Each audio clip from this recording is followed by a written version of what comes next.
Welcome, everybody. Thank you for coming. My name is Lars, and I am an application engineer at CAD Dimensions.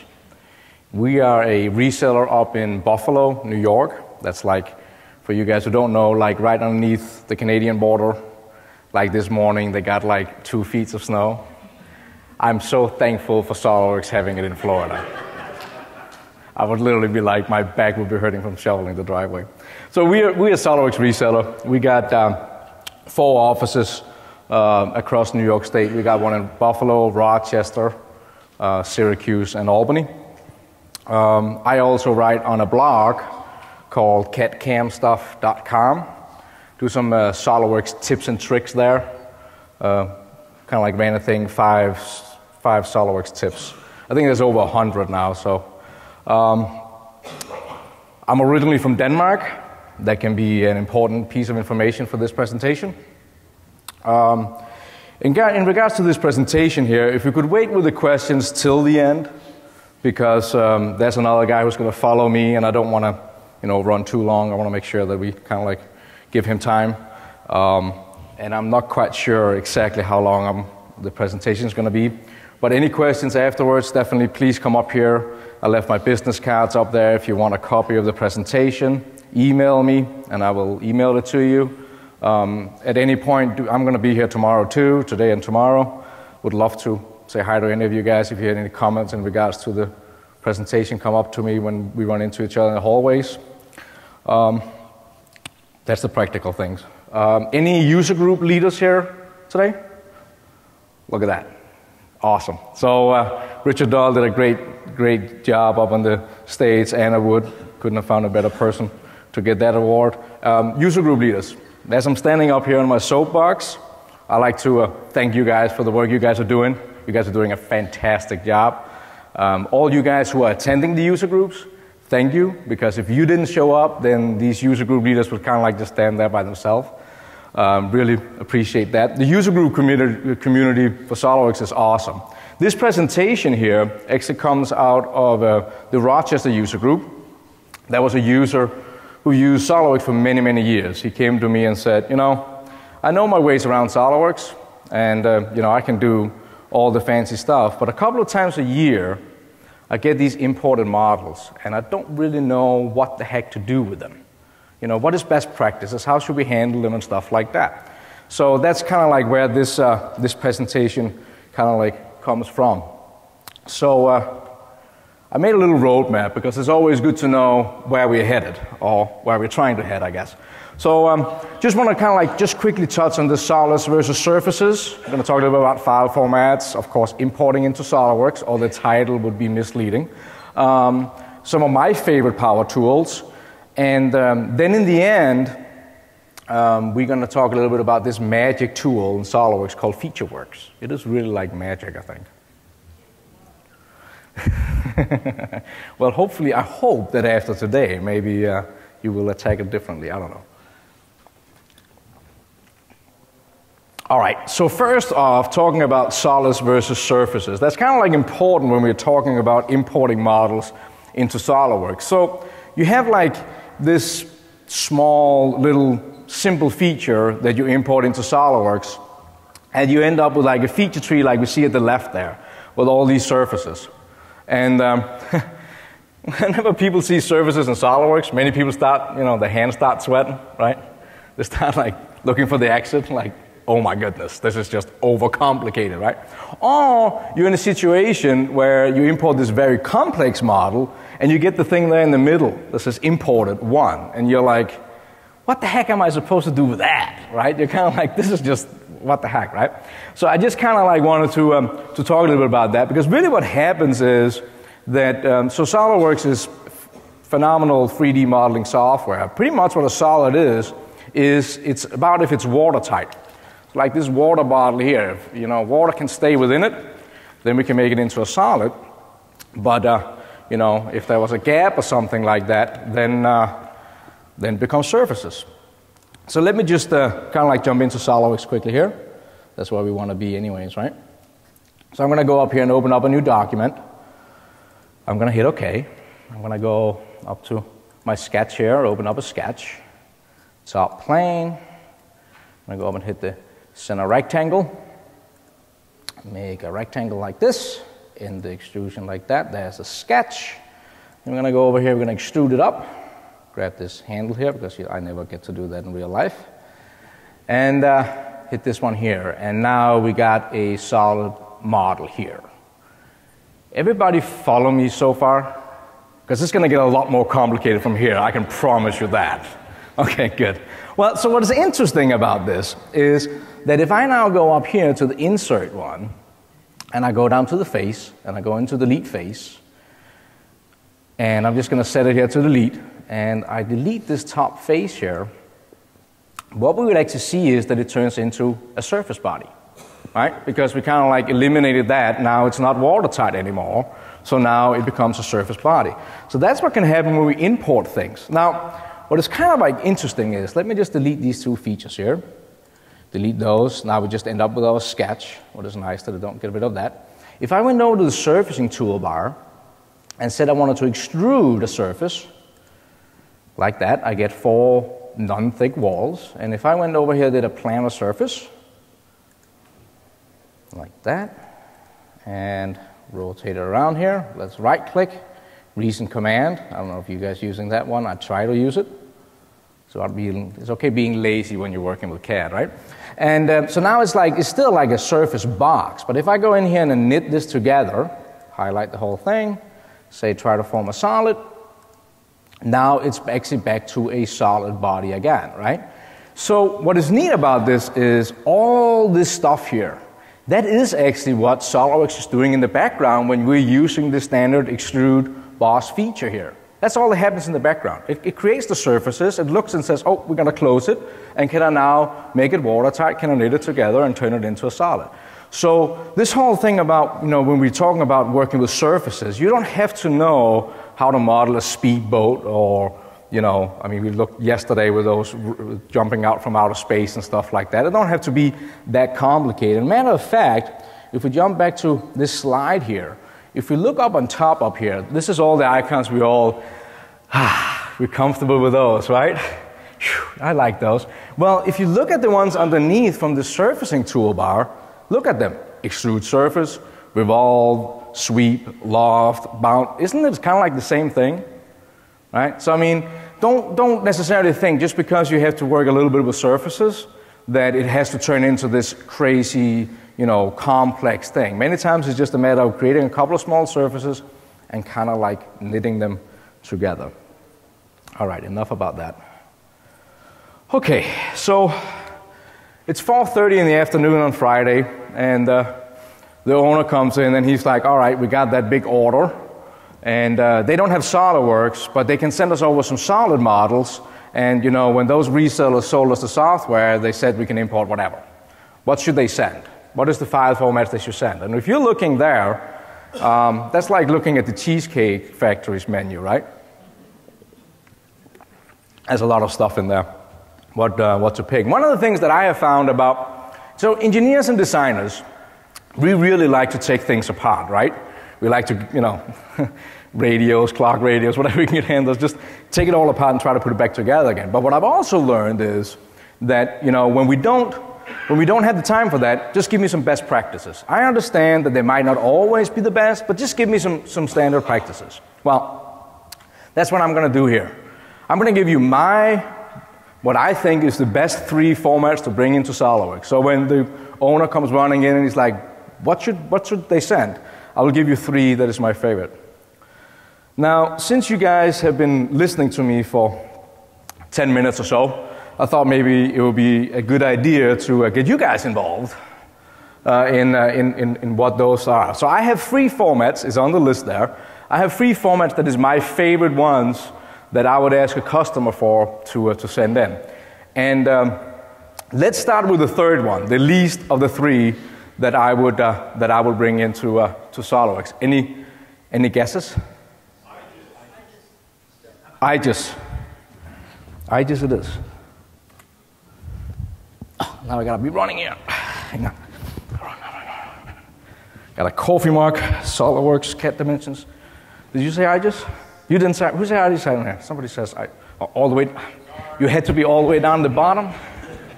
I just had lunch, man. All right. It is. All right. Hang on. I hope they can cut this recording a little bit. All right, front row. No, I'm kidding. Second one. Step. I heard that. I gotta hit the. All right, I'm gonna take. Look at that. Now I'm starting going for the shortest distance.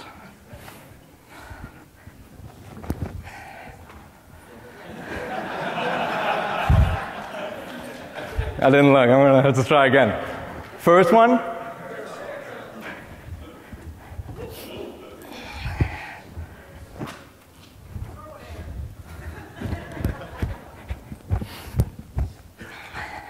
I saw somebody pointing at somebody down here.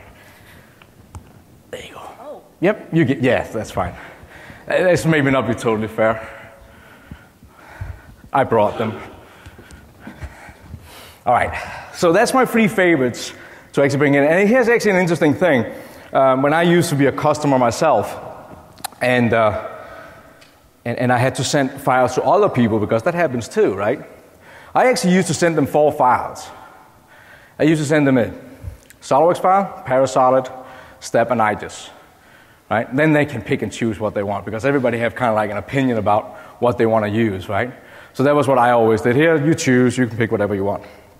But it's interesting, if we look at it, start out with the IGES. So IGES was developed in 1979, 1980 by Boeing, Xerox, GE, and a couple of other companies to try to make some kind of a neutral format. Now, there's no doubt, IGES is the most used format to hand off files. They stopped developing it in 1996. 1996? That's a long time ago. They haven't touched it ever since, right? Now, Step, that's ISO, and SolidWorks imports 203, 214. I think the difference between them is something automotive, but AP 242 is actually out. It was released late last year. I tried to do a little bit of research on it, couldn't really find much. Funny enough, that's rare with Google, but it seems like that there are some companies are still developing it and stuff like that. We don't have it in 2013, so we can't really take advantage of whatever it is. And then of course there's Parasolid. That's the kernel that SolidWorks is written on, right? And we can get it in 2 things, XT or XB. I will argue that XT is definitely better. I've seen a lot of cases where XT came in a lot better than XB. XT is text. It can be bigger than the binary, the XB version of it. So you might see your files be a little bit bigger, but definitely I will vote for the XT version. Kind of funny with the Step and the IGES. You can actually open up a notepad, okay, and take a look at them. And the funny thing about IGES was written on the old punch card data kind of thing. So if you sat down with a pencil and a piece of paper, you could actually kind of like trace the part out if you had enough time and maybe coffee or something like that. Step is more like XML, HTML kind of format. You can search in there for colors and stuff like that. Actually, Step files also contain stuff like metadata and stuff like that, but nobody in the industry is using it. I don't know, there's nobody who's taking advantage of things. So Step actually have more things in there than just what we're using. Question for how many here are in 2013? Okay, so that means that there's some of you guys who are not on 2013, you will be in releases back. So this is 2012. So I don't know if anybody have tried this. You know, it's Monday morning, you get your customer, they send you an IGES file, you throw it on your desktop, and you know, you hit it, and ready for the week to start. You know, it's great, right? And about the time when you start seeing this starts flashing, you know something is not right, right? So you're minimizing it, and on your desktop, this is happening. Oh my goodness, right? You spill the coffee, you're just like, crap. You call the customer up, you're like, how many parts was in that assembly, please? And what do? That's the question. It keeps on going, right? I mean, I went that, right? Control, Alt, Delete, right? That was what I did. And it don't even stop then. Crazy. So this was done in 2012, and the cleanup was horrendous. Well, anybody who have 2013, you're not going to see this anymore. So when they released 2012, they had taken care of step files, so step files didn't do this anymore. And with the release of 2013, your IDIS file will not do this anymore either. So the reason I brought this on was just to show you how a cramped desktop looks like. And also just kind of like show you guys that SolidWorks is working on these things, right? They're not like, it's not like this whole importing thing is not important to them. They're definitely working on it. All right. So I just also wanted to talk a little bit about the SolidWorks file we have. So we got a SolidWorks file, and a SolidWorks file contains of geometry. I'm not talking about lines and arcs. I'm talking about faces, edges, and points, okay? Then we have something called topology. That means that now when we have these faces, edges, and points, how does the model kind of like, does it come together? Of course, there's display data, right? How it looks on the screens when we're spinning it around, stuff like that. Then we got a feature tree. That's a good old feature tree. We might also have some metadata, custom properties, that kind of stuff. And if it's an assembly, we might actually also have some mates, right? Now, what is interesting is the parasolid kernel only sees these things. That's all the parasolid kernel that SolidWorks is built on sees. This is why we can't get a feature tree when we're bringing things in, because the parasolid kernel just don't contain that knowledge with it. Okay, so it's not because that they are kind of like trying to play trick with us. We've asked for years, and actually now 2013 have backwards compatibility in some sort. But that's what comes in with the parasolid kernel is this information here. What is interesting about the parasolid kernel is that if you have a SolidWorks file and you save it out as a parasolid kernel, there's actually no translation. It's pure data dump. So the interesting thing about that is that if you have a customer or you get like a SolidEdge file, SolidEdge is also built on the parasolid kernel. If you take a SolidEdge file and bring it into SolidWorks, there's no conversion. It's just pure data in, data out. Where with IDIS and STEP, they are all running on algorithms. Does a bunch of calculations, right? Like Rubik's Cubes thing. You can solve that if you know the ways you're kind of like twisting it around. All algorithms kind of stuff. So that's how we do it with the dumb solids. Actually, I don't like the terminology dumb solids, right? I use it in my title and presentation. It always reminds me of, the kid in school that nobody wanted to hang out with. Nobody wanted to, play with or pick for sports and stuff like that. In my school, his name was Michael. Now I'm friends with him on Facebook, and he's a high school teacher. I hope he got smarter, but I don't like that. I don't like that terminology. Now, with SolidWorks, we have some pretty neat tools when it comes to working with these imported models. One of the ones here is the Import Diagnostic tool. So let me just jump back into SolidWorks, because that's where it's fun anyway. So let's get rid of this model here. And I'm going to go out and open up a parasolid model here. This is definitely not where I wanted to open it up. So let's go in here and find the parasolid right there. And I'm going to open up this one here. All right, look over the feature tree. Ugh, surfaces, yuck, right? It's terrible. Well, we get pumped right here in our screen here. Do you run the import diagnostic on this part? And I say yes. Well, let me just say one thing about the import diagnostic tool. I always say yes to run this. I always say yes to run it. However, you got to be aware of one thing. This is using algorithms. So if you brought in a part that had some very small slivers that were supposed to be there, you could actually risk that SolidWorks will try to close them because they're thinking, those small gaps is not supposed to be there. So you got to be a little bit, cautious about that. But hit the import diagnostic tool, sure. And then we get this menu up here. And we can see in this part here that there's no faulty faces, but there's sure a lot of gaps. What I always do, and I think most people do, is here I always go in and say attempt to heal all, right? Sounds like the best solution right here, right? Attempt to heal all. Dear SolidWorks God, please, please, please just fix my model, just make it good, right? All right. It took care of, whoa, hold on a second. Now I got a faulty face up there. This is not the direction that I was planning on going in, right? Well, many people don't know that you can actually hit this one multiple times, and it will run those algorithms again. Okay, so multi-selecting this one works, right? Man, that was like being in Vegas, man. I'm just going to hit this button here. Well, of course, you know, it don't work constantly. But what you actually also can do here is you can actually go up here and right-click on these individually and say heal gap. Whoa, look at that, huh? That's pretty cool. Let me go up and try one more here. No. Yay. No. Crap. All right. Well, if we go out and we hit the green check mark right here, look actually what it did. It fixed 3 out of 4. That's not too bad, is it? I think that's pretty good. I haven't really done anything with my model yet, right? FeatureWorks, we're going to talk about that later, so just note that.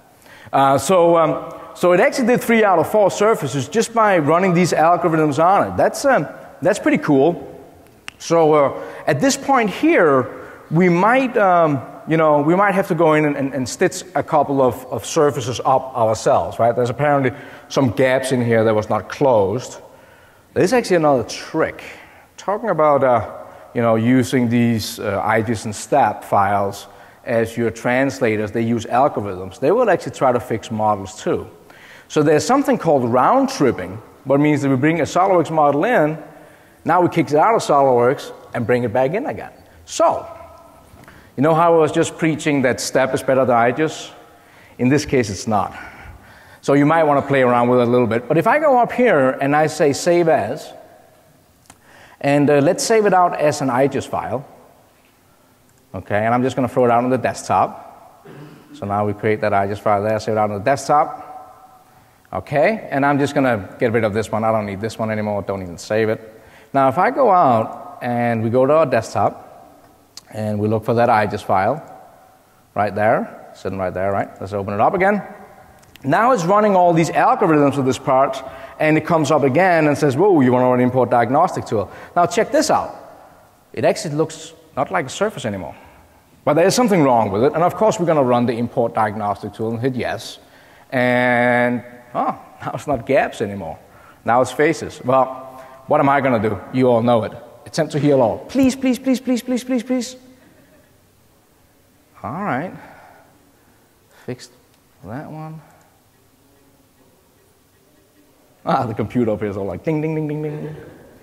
All right. Here's an interesting thing. In 2012, it actually fixed all of them. It did not do it in 2013, but I left it because I wanted to show you something that we can agree on that these faulty faces are not fixed. But check this out.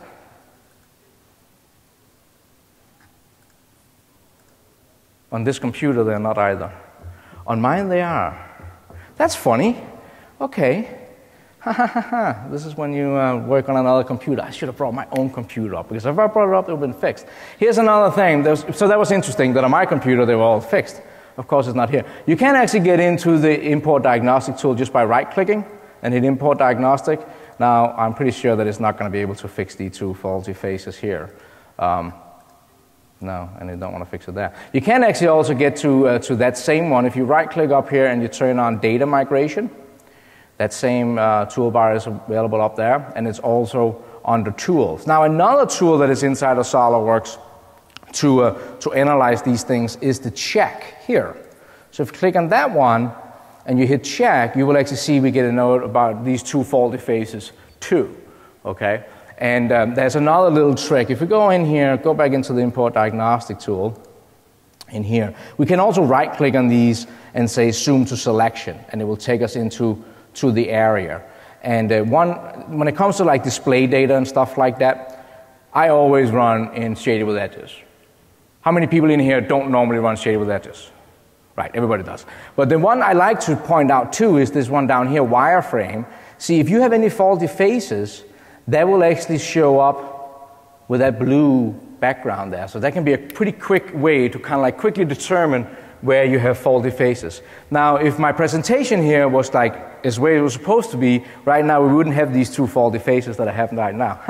So that's kind of funny.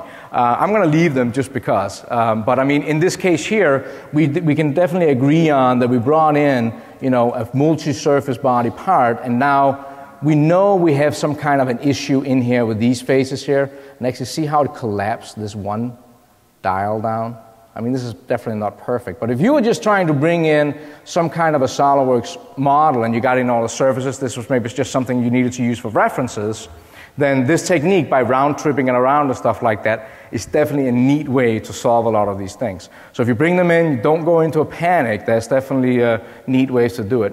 And in this case here, it might be to go in and delete some faces and just, you know, create some new geometry or use a couple of the surfacing tools. All right. Power tools. My favorite power tools when it comes to working with imported models in SolidWorks. First one, move, copy, bodies. All right, so let's jump into that one quick. Back to SolidWorks. Yeah, that's, dang it. All right, I'm going to get a bad grade on that one. So this model I'm going to open up here. Let's go in here. This is also going to be a Parasolid model. Dun, dun, dun, dun. Parasolid wine bottle. Yes, of course, we're going to run import diagnostic. Yay, look at that. No errors. Awesome. No, wait, with feature works. All right. So this model here, let me just go in and turn these planes on. We can do that by hitting these glasses here, right? So I don't know if you've ever noticed that when you bring in any of your models in, that they kind of like come in like a little skewed around. You see that? Everybody see that? How it's kind of like crooked? Like in real life, it would make a spot on the carpet right now. Somebody would be yelling. So sometimes this can happen when you bring in an imported model that they actually comes in. Actually, some softwares out there, what SolidWorks sees as top, they see as front and stuff like that. And you kind of like bring it in, you're like, no, that's not how I want to work with this model. There's a neat tool inside SolidWorks that's called Move Copy. It's under Insert, Features, and it's right down here, Move Copy. Now this tool here is kind of like, I don't know, what is it, Dr. Hyde, Mr. Jekyll, Dr. Hyde, or whatever it's called. It has like two faces to it. There's one here where it's all using, you know, constraints, like we're familiar with when it comes to mating and stuff like that. Then it actually have another button down here where it has like this translate, and you click on it here, you get this little gnomon up with some hula hoop rings that will make it spin around and stuff like that. But I'm going to use this one over here where we actually use the different mates. So if I click on this dumb solid, and kind of like try to place it in space the way we want it, I can then go over here first, click on the body that I want to move, and then I can go over here, I'm just going to select this outside here, right? And then maybe this plane over here. Bing, you see how it just go over there, right? Hit the green check mark, and check this out, right? See that? It's right over there. What does that mean? Parametric modeling, right? Now we're actually adding features inside our feature tree as we're working with this dumb solid, right? Or are we? Wait a minute.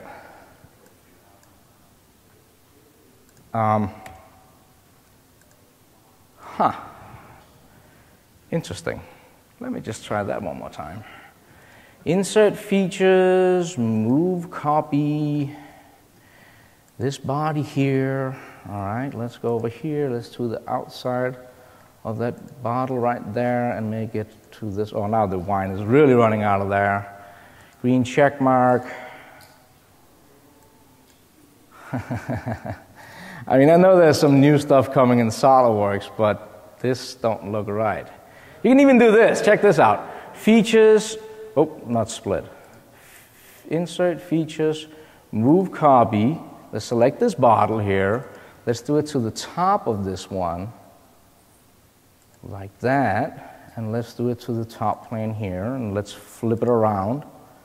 What happens if I right-click up here and say Clear Selections? I can't even hit the green check mark because SolidWorks is like, dummy, there's nothing in there, but my bottle is in the right place. I don't know what's going on, but yeah, well, maybe this is a beta team kind of like thing to get up on stage or get the thing going. Yeah, so that's interesting. So you can use these techniques to get your bottle into the right place here. And now I maybe do you know, something like when we have it here, we could go into like maybe shell it out, right? Like we would imagine that a wine bottle should have some kind of a, whoops, numlock is not on this keyboard, I think. That's better. So we can put some kind of a, you know, we can shell it out as we want to, maybe put a fillet on and stuff like that, right?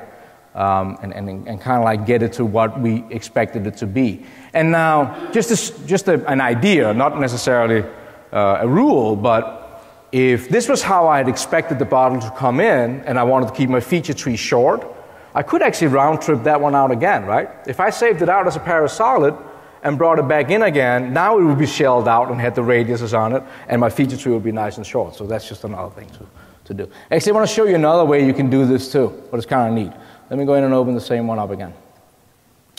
So, what was that? The wine bottle is right there. And we already determined that this model is awesome. No. There is actually another way we can do this too, is using the reference tools up here. Let me just click, shift, click, show.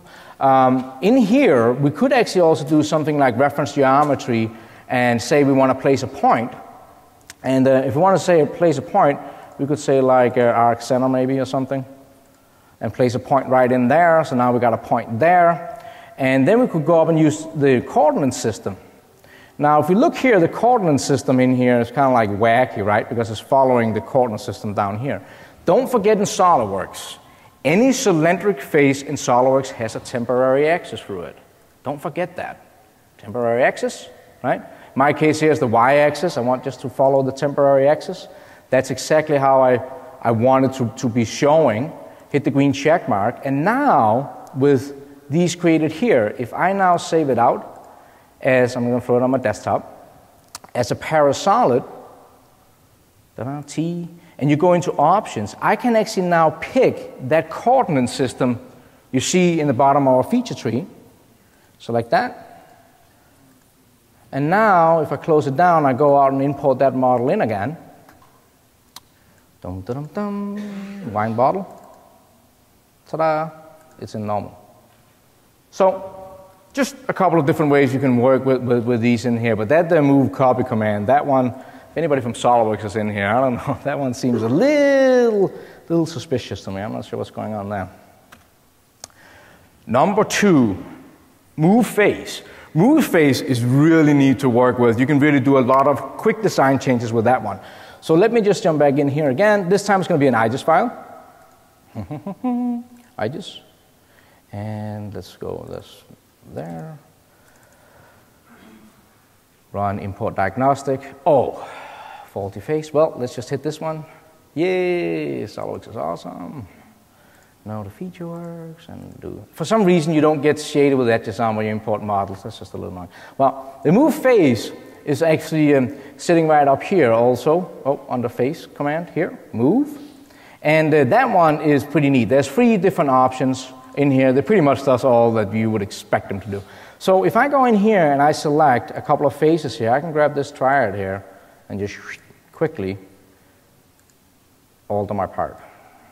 Check this out. Even if we go over here, right-click, recent commands, move face. Select that one, select the upper radius. Go around here, bottom radius, that one there. Whoops, sorry about that. I'm not trying to make anybody seasick.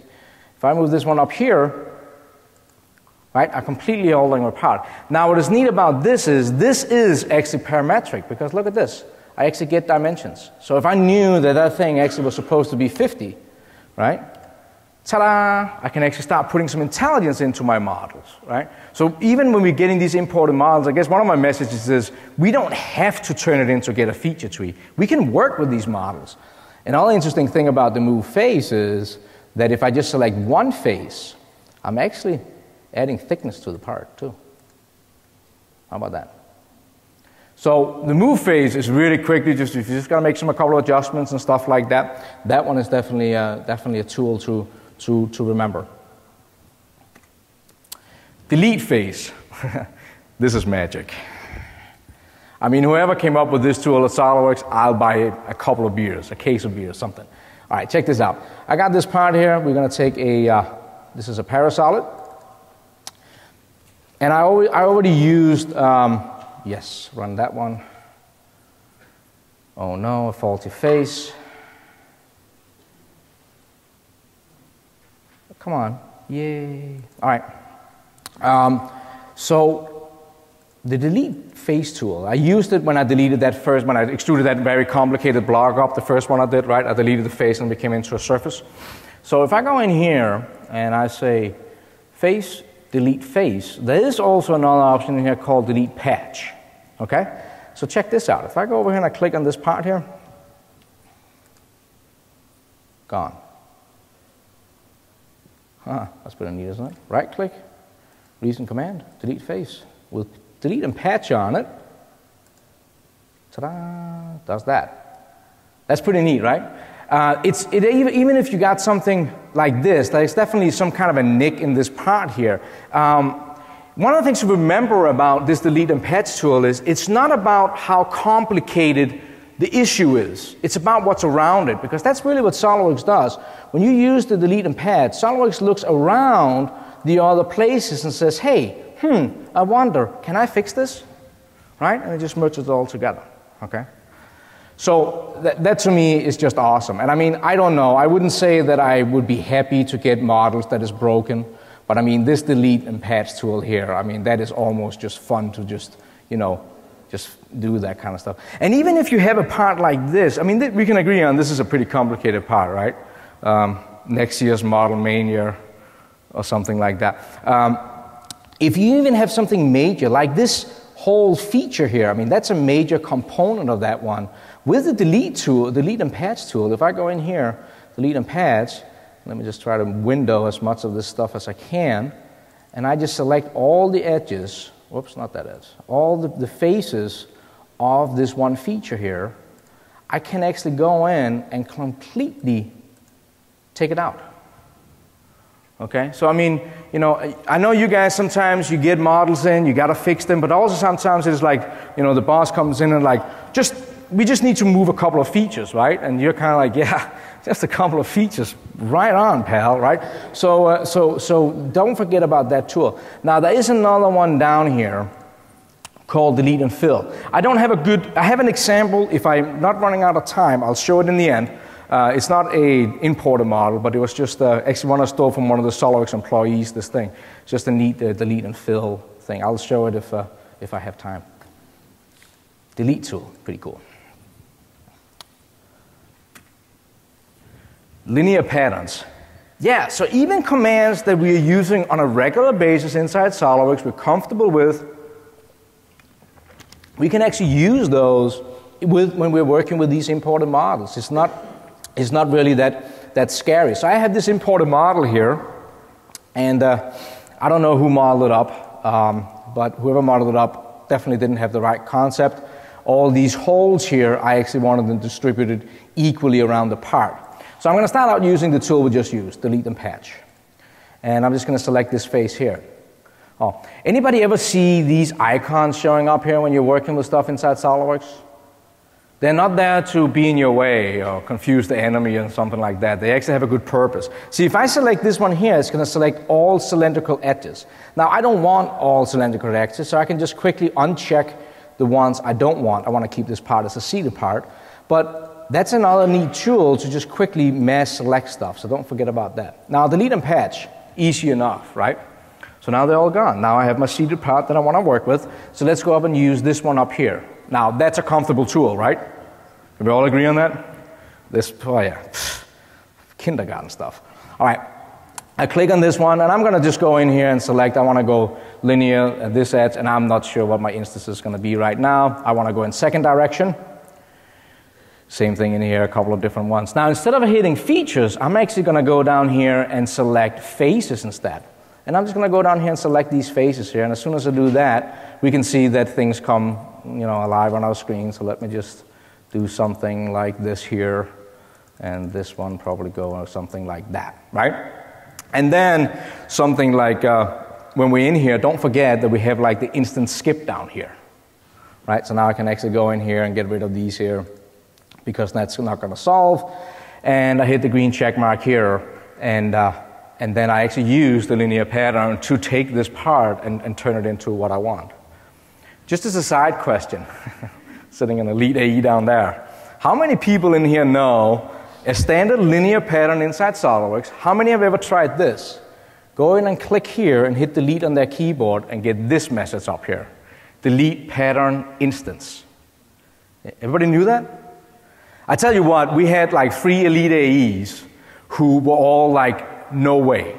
They actually ran in and installed SolidWorks 2003 because they wanted to see when the heck SolidWorks put this in. I can just delete this one right out of here. I don't have to go into the command.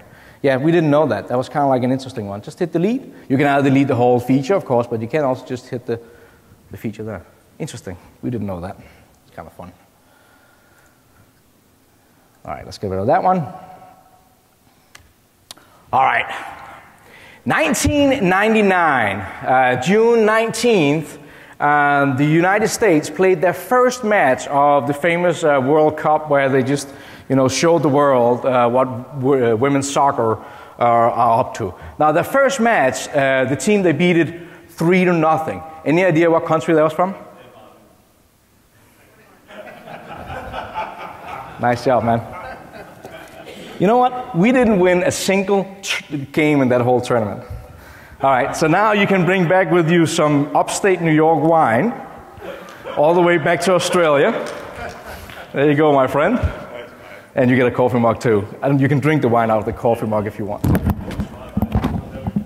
Look at that. Now it broke. Now it broke. It still works. Am I insured? Breaking equipment. Yeah, that was a terrible tournament. That was not good. All right. The split tool. The split tool is very neat too when you're working with imported models. This is actually a model. This is actually one of our customers up in the Buffalo area. If anybody is into like CNC stuff, they will. This is like to hold collets and stuff like that. It's like the Mercedes of collet holders kind of thing. So this model here, oh yeah, run import diagnostic. They're one of our customers. Of course, there's no issues at all. So let me just go in here. Yes? Have you ever opened up one of those and it shows the imported solid in your feature tree? Uh-huh. Yes, it changes it all to surfaces with error. That's just to make you aggravated and just blow up. They do, you've been tricked right there. Yeah. Well, and that's again when you bring stuff in, right? It's running a bunch of tests on and algorithms and stuff like that, trying to form it into a solid, and then if there's a small gap, then SolidWorks might be like, right, and then it turns into surfaces, right? Yeah, so something in the algorithms there with the import diagnostic tool for sure. Yeah, that's a lot of zeros going on in there, right? Turning on and off. Yeah. All right. So. This here, if we look at this here, this model here, it's clearly supposed to be an assembly, right? Can we agree on that? What I'm actually after is like this little green stop block over here. That's the part I gotta work on. So if I go over here, there's this tool in here called the split tool. Now, it looks very advanced because this property manager is not something we many times see, but it's very easy to use. Actually, by the way, anytime you see any of these yellow boxes in the feature tree, SolidWorks is telling you what it's looking for, right? So when you're sitting there and you're just like, what the heck, and you're ready to throw something at the monitor, if there's one of those yellow boxes, read it, because it tells you what it's looking for. So, and they will charge, you have to pay for the monitor if you break it. I've seen it happen. So in here, if I hit this face here, and I say cut part, SolidWorks literally takes this face and it says, all right, I can cut with this face the entire model. And as soon as I do that, we can kind of like see how it kind of like took that face and split this part up into different sections. So I was after that little area, well, I was only after the stop block, but I mean, I got some other stuff over here. It highlights it, And now, if I check this box over here, the green check box, look at this. Now I actually got a multi-body part. So I literally just broke that block right there. Now I'm going to use one of my favorite tools, right-click, isolate. Ta-da! Now we're over there. I like that because then I have this button up here. It's better than hiding. Then I can't find my part. Well, so now I got this. Now I'm still only after that little green stop block there. So if I go up here and say Insert Features, and let me go down and split again. And again, I'm just going to select all those faces that is right up to that little green thing I want to get. Like that. And that one. And hit Cut Part. Now I get a lot more options. But you can see how easy it really is to find the part I want. Okay? And then hit the green check mark. And now I got free bodies, right? Now what you can do, if you save this, turn this one back on again. I hit exit isolate. So now I got free bodies, and one of them in here is actually that little green stop block. If I save this file here, so let me hit save and just put it out on the desktop. If I hit save, I can actually right-click up here now, and I can say Save Bodies. And when I do that, now I can actually select that little box there, and look at this.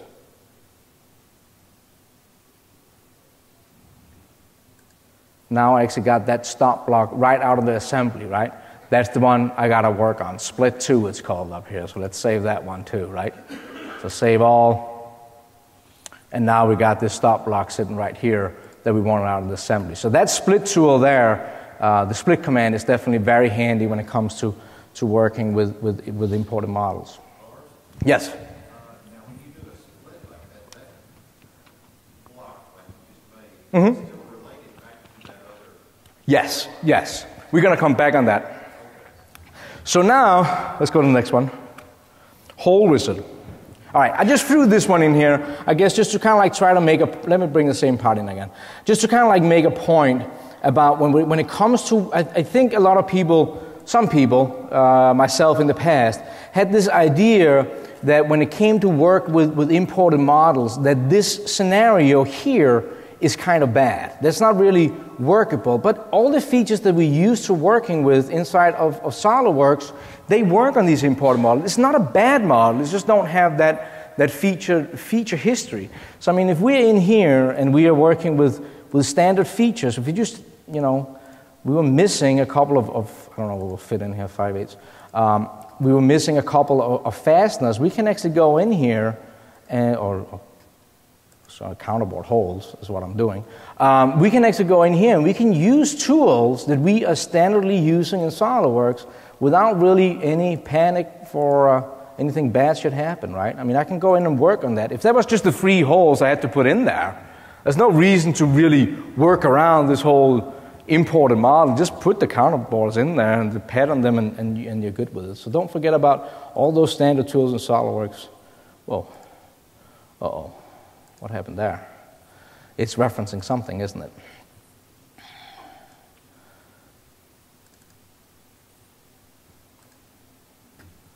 Still referencing that part? What happened to it? Control Q? Oh, phew. All right, geez. All right. The last one in here I threw in here was just sheet metal. I know some people in here do a lot of sheet metal. Some people don't work with sheet metal very often, and it's almost like working with imported models where they're a little bit like, right? Well, imported models with SolidWorks really work well too. If I go in here, I go back in, I have a, whoops. Let's go in and do something like, where is it? Something. Another parasol here. No. And we go into, where's my sheet metal? It's not on. Convert to sheet metal, right? There's an imported model, but even then I can go in here and select some kind of a, I'm just going to select the standard gauge table that comes with SolidWorks here. If it's not taking that long. How am I doing time? Oh, I'm good. It's not taking. All right, this is not my computer. Uh-oh. Yay. Who installed EPDM on this one? Honestly, dang it. Well, it's not never a good presentation if that don't happen. Oh my goodness. Get me back to desktop here. Oh, that's not good. Somebody want to call tech support? Jesse, yeah, Jesse, would you come up here? I have a question in regards to some imported models and sheet metal. What if we don't select the gauge table? Should we troubleshoot this while we're working at it? No, we're not going to do that. All right, if I go in here and just select the face that is like the mating face in the bottom here, probably this face here, and then we can go in here and select the bend edges. No, this one is working. Oh, this is not good. Select these here. Oh, here's a neat thing about, look what happens down with the purple one. As I'm going around here, SolidWorks is actually smart enough to know what corners you need to rip when you do this kind of stuff. Huh? Look at that. Right? So an imported model like this, you can literally go in and convert to sheet metal without a problem on an imported model. Even if we went in and we opened up the other part I used before for the move face one, the IGES file, and it still has a faulty face on it. Even if we went in on that one and we use something like rip some faces here, so let's rip,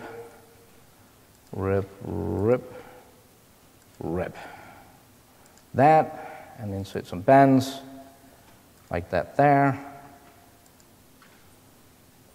Yeah, sure, go right ahead. Right? So I mean, even with that, SolidWorks has intelligence enough to work working with these things. All right. Out of this, power tools, done with power tools. FeatureWorks. All right, this is pretty neat. FeatureWorks is pretty neat. So FeatureWorks comes with professional premium. Sorry, standard users, you don't have it. I have 5 minutes left. Wow, that's your science. Okay, so I'm going to speed it up. So it is actually a geometric product, but it's kind of interesting. Anybody here have heard about SolidWorks costing? That is using the geometric kernel to do its algorithms with it. Also, geometric does a lot of things. They also do e-drawings and CamWorks and stuff like that. But it is right inside SolidWorks Professional. Now, there's a lot on this slide here.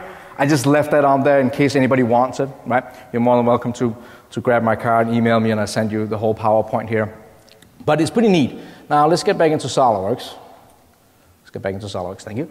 And let me go in and open up this Parasolid model here. And that one is called FeatureWorks Parasolid model. Bring it in. Yes, no issues. Yay. Now, so FeatureWorks have kept on splashing up in our face right here. Let me just say no to it here. There's actually like 4 ways to turn FeatureWorks on. I say no. And let me just make it shaded with edges. Now, one way here is you can actually go up here and say add-ins, right? That's where it's sitting up here as FeatureWorks. It is actually also on the data migration toolbar, and I think that's the only add-on that I'm aware of that has its own button that if I hit this one right now, it's actually going to turn the add-on on. Okay, so you don't have to have it turned on inside of your in your add-ons. Now here's another thing. So as you're playing around with this model here, right, an imported model, we can all agree on that, and you come over here. Now if you're like me and you accidentally right-click, edit feature. Hang on a second. It's an imported model. I don't have any features in it. What is that one doing in there, right? Well, if you're like me, you just got to click on it and see what happens, right? Click on it. It's thinking. You're like, what the? Well, look at that. Do you want to recognize child features on selected face? Huh? Sure.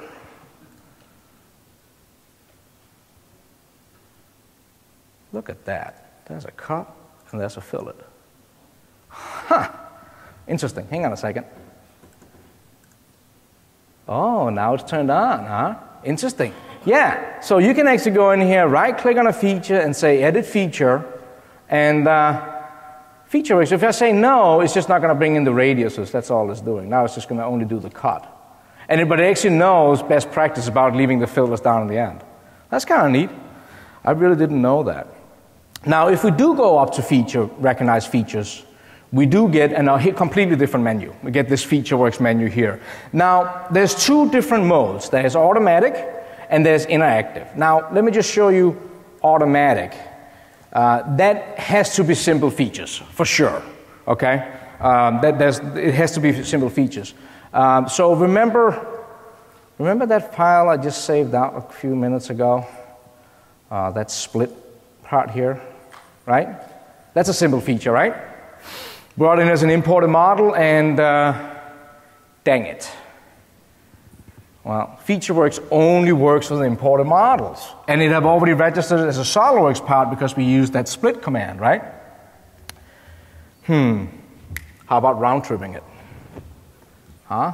What if we go out here and we say save, throw it out on the desktop, and say we're going to save it out as a parasolid model. Save split as a parasolid model, get rid of this. Let's go in here and open our now XT file, run import diagnostic, nothing is wrong with it, and sure, let's run it now. And automatic, well, in automatic mode, we can choose what we wanted to find, so let's just hit this one here and see what happens. Ta-da! Right? That is. So you just think of the pattern. We brought in an assembly that was supposed to be an assembly. We split a part out of it, and then we turned it out, threw it out again, brought it back in again, and now we actually got full-blown SolidWorks features in here, right? Now this one here is undefined. That's not good. You can actually set it as, it is actually options inside of FeatureWorks. You can go in here and you can say that you want to enable auto dimensions. Now if the part is a little bit more complicated, then the automatic, yeah, it's just not going to work. That's for sure. So let's just go in here, and I'm going to try to wrap this up pretty quickly here so people can move on. Last thing here, so if I go in here now and bring this model in again, there's still nothing wrong with it. Yes. Now, if I got to run it as interactive. Now, as interactive, what is most important about this is you got to think reverse engineering. When you are bringing this one in, you literally think the other way of the way you would model it. Just go backwards, okay? So one of the things, when you look in here, is you will see that, oh, they actually have a sheet metal feature, but you will see over here that they're saying, hey, what features are you looking for? And this is all things we know. So if I go in here now, and I say, well, what is the last thing we always will do in our models? Fillets, right? So if I go in and select that, and I go over here and I select these fillets here, that is on this part here, so we got those, and these, and then I got just a few more to select right there. Hit these here and hit recognize. It's going to think about it. Now you see how they went away. That's a good thing. That's what we want, because we're kind of like reverse engineering the model up. So now they are gone. They're not developed yet. Now let's go ahead here. Next thing is maybe those holes, right? So let me go in here and hit holes, and I'm just going to select this one. Now check this out. Recognize similar. Sure.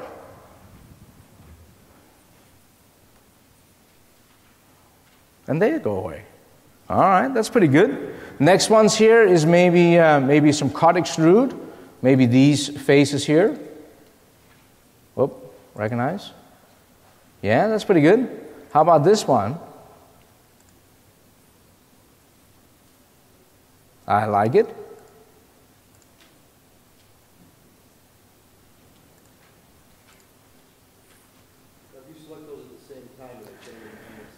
On this one here, I couldn't do it. That's why I'm doing it individually.